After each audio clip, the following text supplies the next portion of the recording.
Here we go, what Fettle? How we doing, you gorgeous people? Today I'm talking about two things. One, the energies at the moment, and two, the Anunnaki. Again, because I like that subject. I'll tell you all about it on the other side.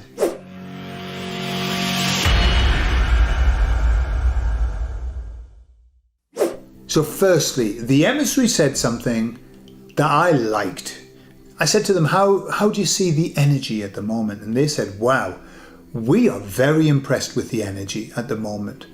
There's an energy of speaking out, which we've talked about. People just saying what's on their mind and not being scared of speaking out. And they said this speaking out will wake other people up. They said you must understand how important it is that people speak out. But then they added this, and this is the word that they used. And they said, not the Looney Tunes speaking out, not the people who are conspiracy theorists speaking out. All right, they were just joking.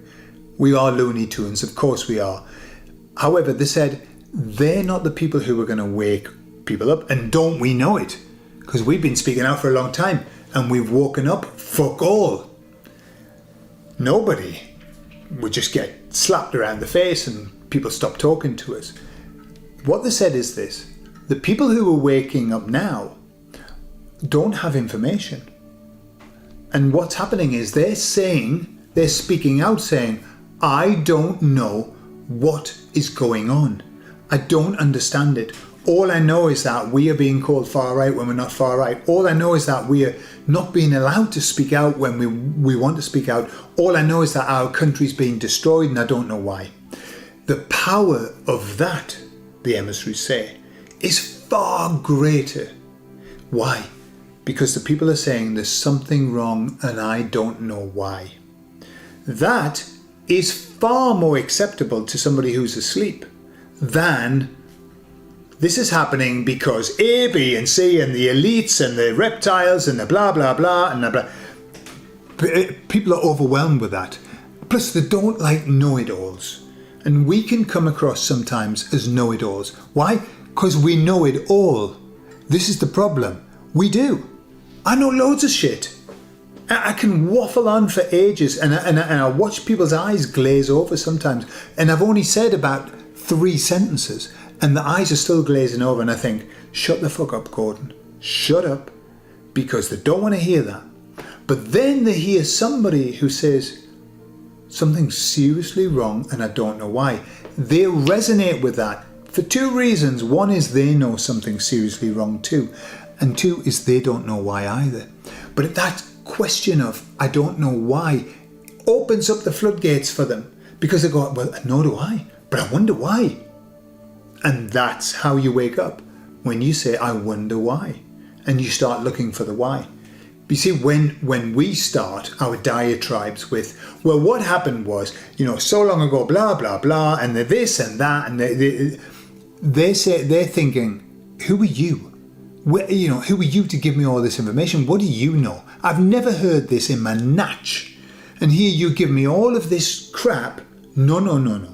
I'm not accepting that. And so they get all this cognitive dissonance and all of that. Whereas when somebody's saying, something's wrong and I don't know why, they go, yeah, I'm with you on that. So that's what the emissary said is happening, that people are going to wake up. More so than ever, they said. More than ever. It's going to be very quick. So that's nice. So let's get on to the Anunnaki. I've been listening to, on Spotify, there are like podcasts where people are doing like loads of stuff. Some of them are horrible, but some of them are nice. And I was listening to this man who was talking about, done a lot of analysis on the Anunnaki and he was chatting about it. Really, really intelligent person. And he was talking about all of the way that the Bible made out that Jehovah, Yahweh, was the goody and the devil, the serpent, not the devil wasn't mentioned then, the serpent was the baddie. And then when you look at the parallels, you see that Yahweh was Enlil in the story of the Anunnaki, and the serpent was Enki. And so Enlil was the baddie. Well, not so much the baddie, but the one who wanted to subjugate and to control. And Enki was the one who wanted to liberate and free him. Yeah. Which in essence is the story of the Bible, isn't it? In Genesis, where the serpent wanted the couple to have all the knowledge that they needed to have, and Yahweh didn't want them to have that knowledge. Yeah. So very interesting and very confusing, because then you start thinking, well, hang on a minute, if the baddie's the goodie and the goodie's the baddie, where does that even leave us? So I asked the emissaries about that, and I was saying, so, what do you think about this kind of something that flies in the face of what Christianism might say? And they said, we can't say for certain about where the truth lies with all of that. And they said, it varies from timeline to timeline. And so the story changes according to where you are and the information that you're looking at. And I said, so what about things like the Mandela effect and talking about stories changing on timelines? What's going on there? Because we've been talking about the Mandela effect in our Telegram group. If you want to join, you're more than welcome. The link, the invite's in the information on the video. You've got to be a nice person, and you've got to talk about nice things in the group and not bring in fear porn. However, you're more than welcome to come and join us.